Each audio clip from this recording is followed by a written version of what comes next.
La dictature parfaite serait une dictature qui aurait les apparences de la démocratie, une prison sans murs dont les prisonniers ne songeraient pas à s'évader, un système d'esclavage où, grâce à la consommation et au divertissement, les esclaves auraient l'amour de leur servitude.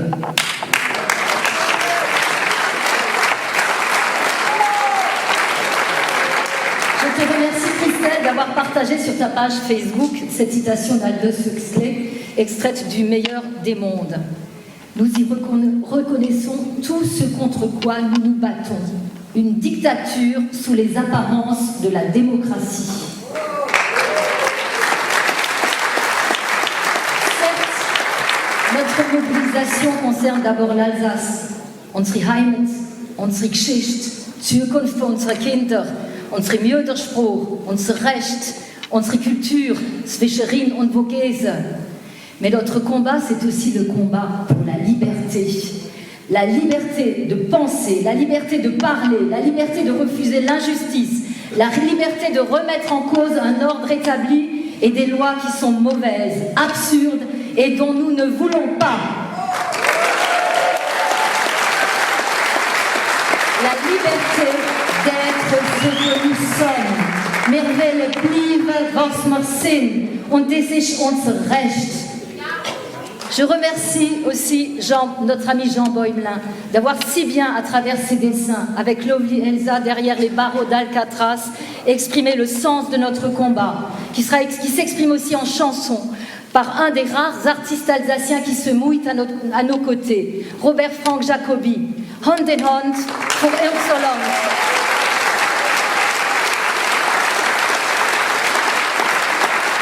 Merci Robert. Merci du lederlicher Ledermauer. Merci à vous tous qui vous êtes indignés, qui vous êtes levés, qui vous battez depuis des mois pour votre dignité de femmes et d'hommes libres, d'Alsaciens debout et fiers. Merci aux Alsaciennes pour la visibilité qu'elles donnent à notre combat, avec leur coiffe portée avec fierté et courage.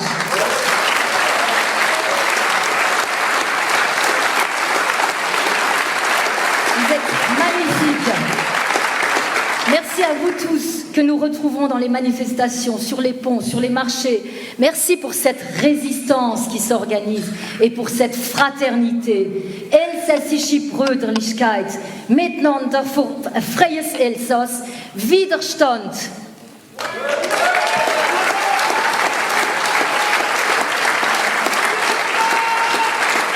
Widerstand, Elsass-frei.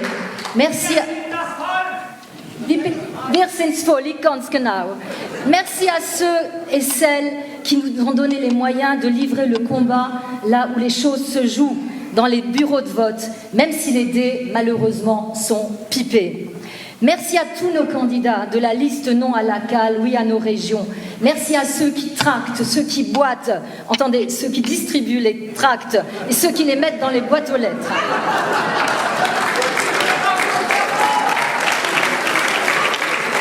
Merci à ceux qui ont rejoint notre comité de soutien, notre liste de parrainage, au premier rang desquels les anciens présidents du Conseil général du Haut-Rhin, messieurs Goetschi, Weber et Büttner, rejoints par beaucoup d'autres, mais qui auraient pu être plus nombreux parmi les élus en place s'il n'y avait pas cette peur généralisée du contre-coup au niveau, par exemple, des subventions qui sont données par celui qui tient la région. C'est ça la démocratie.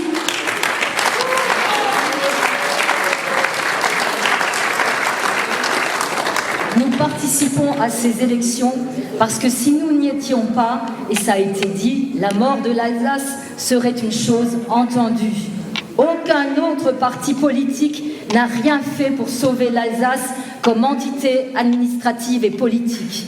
Unser Land, le parti lorrain et le parti des Moselans, nos alliés, sont les seuls partis politiques à avoir tout essayé, y compris le recours au Conseil d'État. Il nous reste à relever le défi de ces élections pour permettre aux Alsaciens de faire entendre leur voix. Nous leur offrons le référendum que Philippe Richert leur a refusé.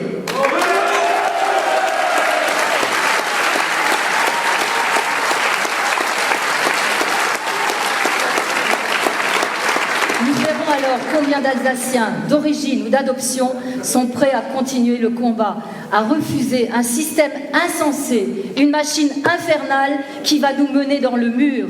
Nous nous compterons et nous saurons combien, avec nous, rejette ce centralisme parisien qui nous étouffe et qui étouffe la démocratie.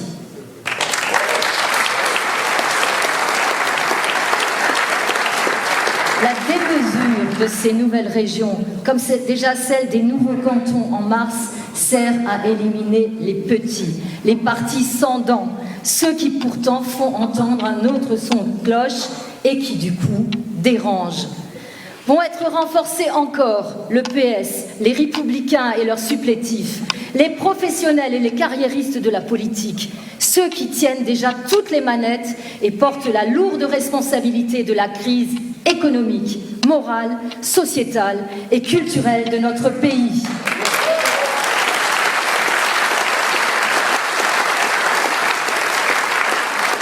Va être renforcé le FN, le parti épouvantail qui arrange bien les deux autres, mais le plus dangereux pour notre vivre ensemble est le pire ennemi des régions et des spécificités régionales.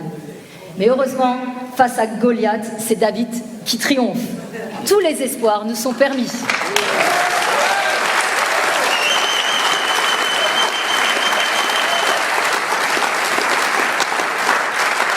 Il suffit pour ça, tout simplement, que les 85% d'Alsaciens qui s'expriment dans les sondages, mais aussi dans la rue, sur les marchés, contre cette réforme, contre cette connerie, pour citer un de nos concurrents, soient cohérents et qu'ils votent non à la cale, oui à nos régions, qu'ils votent unser Land.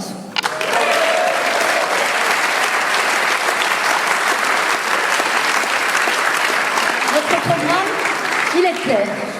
Depuis des mois, nous dénonçons cette réforme aberrante. Élus, nous travaillerons à empêcher que cette méga-région ne s'incruste, qu'elle prenne racine. Nous travaillerons à détricoter cette chose incohérente, ce monstre antidémocratique et contre-productif. Notre objectif, le retour à notre périmètre historique. Mais nous ne nous contenterons pas d'un simple retour en arrière. Nous voulons une vraie réforme, une remise à plat et un nouveau départ. Dans la durée, avec vous, nous défendrons le principe d'une région autonome avec un vrai pouvoir décisionnel et un vrai budget, comme cela vous a été présenté précédemment.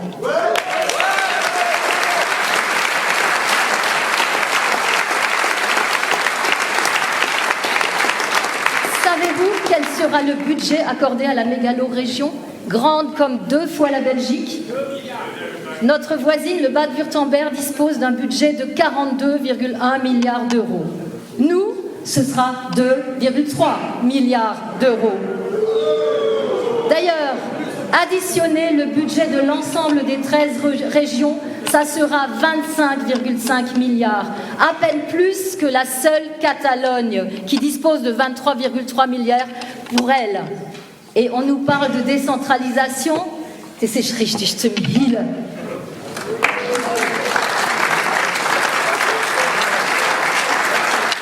Peu de moyens, mais beaucoup d'élus. 169 conseillers régionaux. Vous imaginez une assemblée avec 169 personnes et vous pensez vraiment qu'il faille autant de monde pour débattre des quelques compétences accordées à la région et gérer l'obol consenti par l'État? Les futurs élus vont surtout représenter les partis parisiens à qui ils devront leur élection. Sauf ceux qui seront élus sur notre liste, ils vont tous représenter les positions soit du PS, soit des Républicains ou de leurs supplétifs, soit du FN. Vous savez, il serait une trentaine, ça suffirait amplement. Les réunions seraient plus faciles à organiser et surtout, quelle économie! Savez-vous combien cette méga-région va nous coûter, rien que pour les indemnités des 169 futurs conseillers régionaux? 1,3 million en plus. 1,5 million. Leur indemnité est calculée au nombre d'habitants. Les conseillers régionaux en Alsace touchaient 1 900 euros, grosso modo. Ils vont passer à 2 600 euros. Voilà, tout simplement. Cela peut expliquer certaines motivations. et certains repositionnements. C'est en effet une bonne aubaine. Mais cette augmentation qui a été validée par nos députés, attention, ce sera tous les ans 1,5 million d'euros en plus à la charge du contribuable, qui subira également les frais de déplacement pour une réunion à Reims ou Châlons-en-Champagne ou Troyes, et les nuits d'hôtel, parce qu'on ne pourra pas forcément faire le retour dans la même journée. Pourtant, il me semble qu'on a invoqué des économies en milliards pour expliquer cette réforme.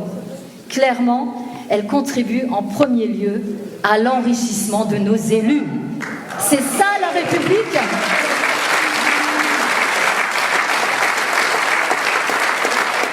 Dans le même temps, elle pénalise déjà nos petites entreprises locales.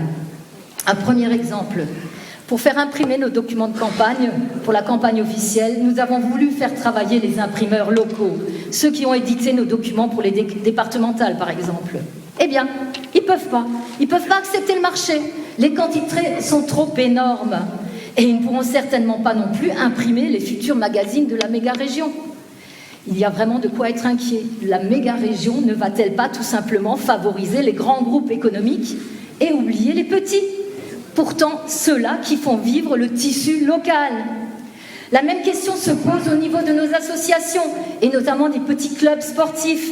Comment, par exemple, feront-ils face, ne serait-ce qu'au coût de déplacement ? Nous craignons qu'au lieu de nous sortir du marasme, cette réforme ne nous y plonge encore plus profond. Et le bilan des élus alsaciens depuis les dernières décennies est déjà très très négatif. Le chômage en Alsace augmente plus vite que la moyenne nationale. Il dépasse les 10%. La langue régionale, pourtant un atout économique autant que culturel, est en constat recul. Qu'ont fait nos élus pour défendre l'accès aux émissions en Elsass-Ditch sur les ondes hertziennes de la radio publique, France Bleu Elsass? Gar nichts ganz genau. Ont-ils fait valoir auprès du CSA le droit des Alsaciens à une radio et à une télévision réellement régionale, c'est-à-dire bilingue, à l'instar de Radio Frequenze More ou de TV Stella en Corse, où les langues régionales et nationales cohabitent harmonieusement et à la satisfaction générale. Pourtant, ces esprits de la Charte européenne des langues régionales et minoritaires, dont tout le monde parle, mais que personne n'imagine mettre en application, à quelque niveau que ce soit.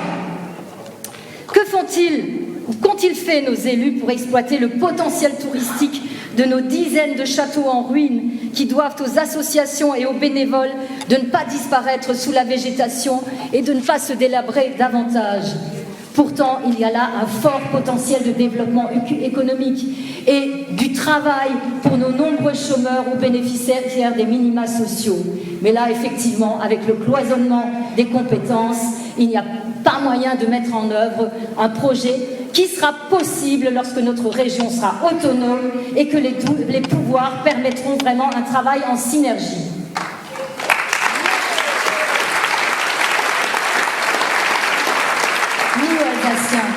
Nous voyons combien les choses se passent de l'autre, comment les choses se passent de l'autre côté du Rhin, dans les Länder allemands ou les cantons suisses. Nous avons eu la démonstration de ce qui se passe dans les régions autonomes en Italie.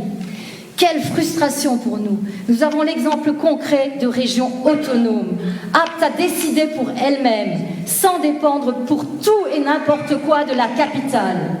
La Sarre, toute petite région par la taille, vient de décider que sa population sera bilingue français-allemand en 2043. Et elle va s'en donner les moyens. Pendant ce temps, chez nous, il n'y a plus que 3% de nos enfants qui parlent la langue de leurs grands-parents. Dans le Bade-Wurtemberg, à Bâle, le chômage plafonne à 4%. Et nos enfants n'auront pas accès aux postes qui sont libres là-bas parce qu'on ne nous a pas donné les moyens de vraiment bien leur transmettre la langue régionale.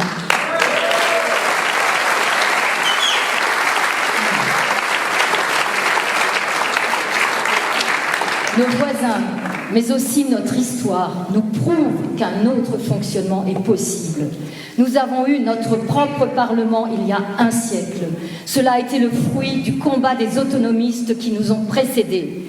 Notre combat aujourd'hui, nous l'inscrivons dans cette continuité et nous l'inscrivons dans la durée. Première étape, les 6 et 13 décembre prochains. Mais de notre score va dépendre la suite. Le secrétaire d'État André Vallini nous l'a dit. À Paris, on regardera attentivement le score d'Unserland. S'il est ridicule, c'en sera définitivement fini de l'Alsace. Tant pis pour les Alsaciens, l'affaire Elsässerung sera achevée.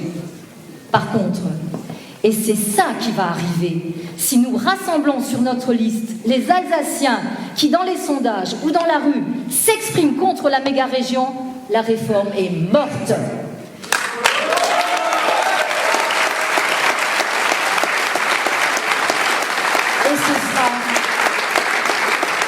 Et ce sera à nouveau vive l'Alsace. Elsass frei. L'avenir est entre nos mains, l'avenir est entre vos mains, pour nos enfants et pour ce qu'on doit à ceux qui nous ont précédés dans l'histoire. Merci Filmo.